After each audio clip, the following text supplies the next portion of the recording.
So, dear Professor Lammert, distinguished member of the Bundestag, dear participants, I'm glad to be hosted today by a leading German political foundation within the framework of my first official visit to your country.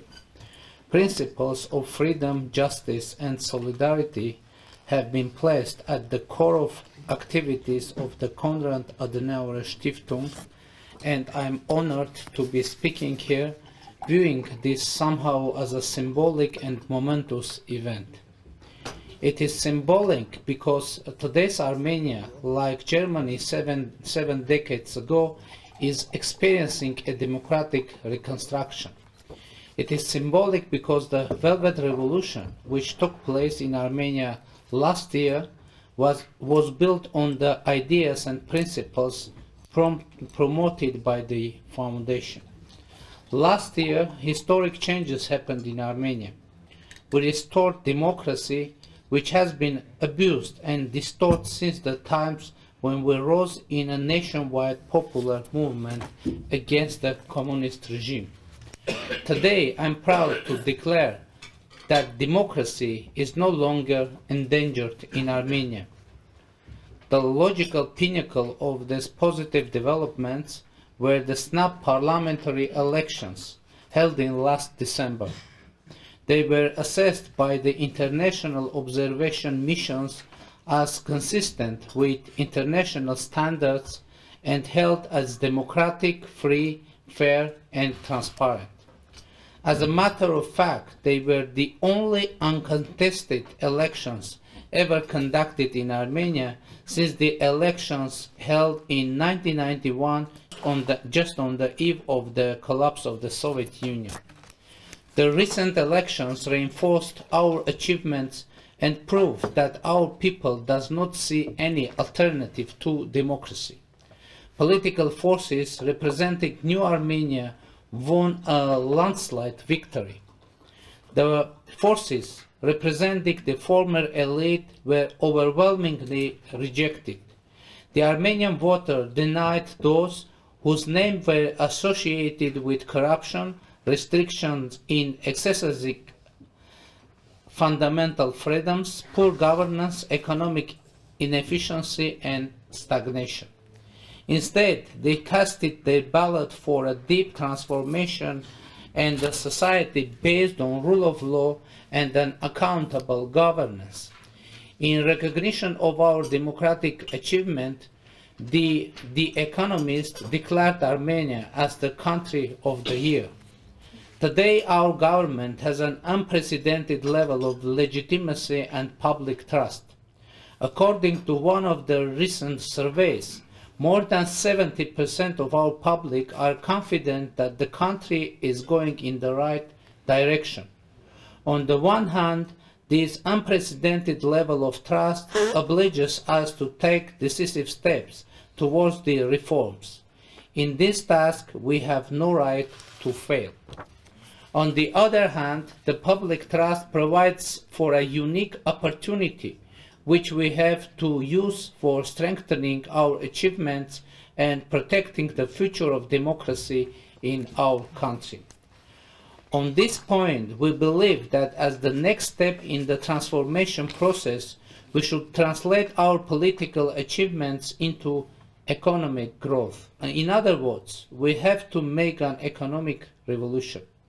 Democracy and economic development have a strong interactive relationship in our society. The economic revolution and elimination of poverty are the priorities of our people. This idea constitutes the main premise of the program of our new government. How are we going to achieve that goal? The answer to it is very simple, but yet not that easy to achieve.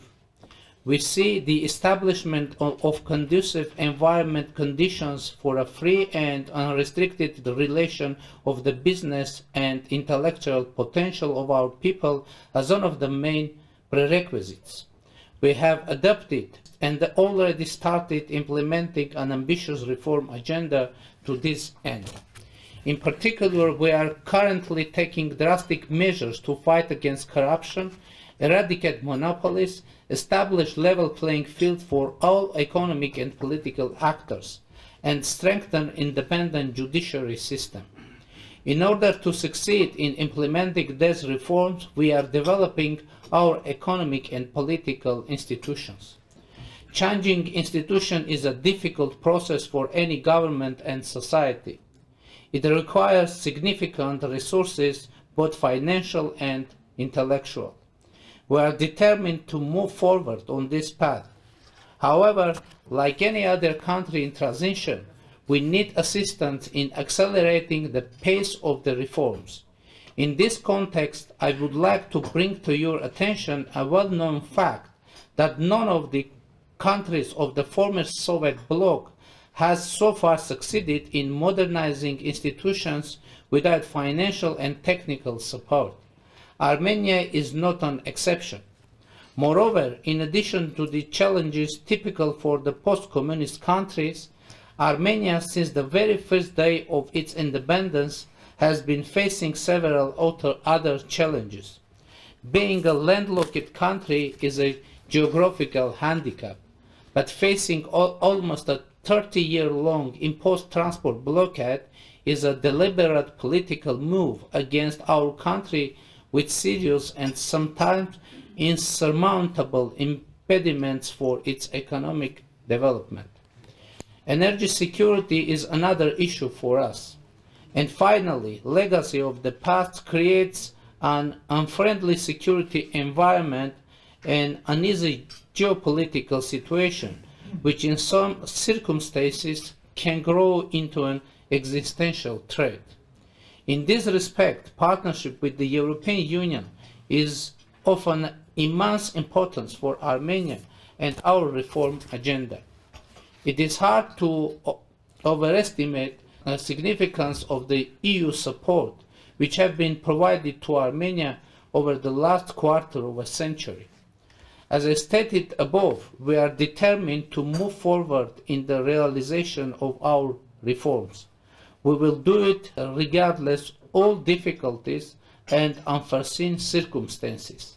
However, the EU financial and technical assistance could accelerate the processes undertaken in Armenia and make them more robust and instrumental. Here, I want to emphasize the importance of the comprehensive and enhanced partnership agreement with the European Union. Its implementation can immensely contribute to the development of our institutions. SEPA is, in fact, tailored as a development strategy plan for our country and could become one of the cornerstones of our reform agenda. With the same view in mind, we want to deepen our economic relations with the EU member states. Germany itself is one of our major donors and main trade partners. We are working together in numerous areas, including information technology sector, energy, tourism, culture, education, science, you name it. We are strongly committed to strengthening our ties and exploring new prospects for economic cooperation. New democratic Armenia opens wide opportunity for trade and investments. In addition to the robust institutional reforms currently underway, we have some other advantages too.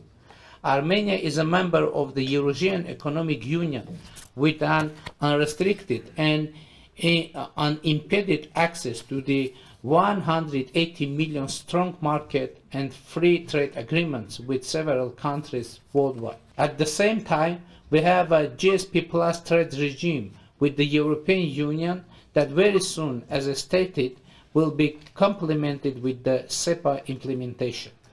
This important fact constitutes one of our main comparative advantages. Armenia could play a role of an economic bridge connecting the markets of the European Union and the Eurasian Union. Ladies and gentlemen, speaking about the perspective of our economic cooperation, I would like to highlight that the technology sector is rapidly growing in Armenia, and the pace of that growth is unprecedented. Over the past 7 years, the sector has grown fivefold. IT sector is becoming one of the driving forces of our economic growth, with an enormous potential for further development. Traditionally strong school of mathematics, physics, and engineering existing in our country since the USSR is mainly accounting for Armenia's success in this area.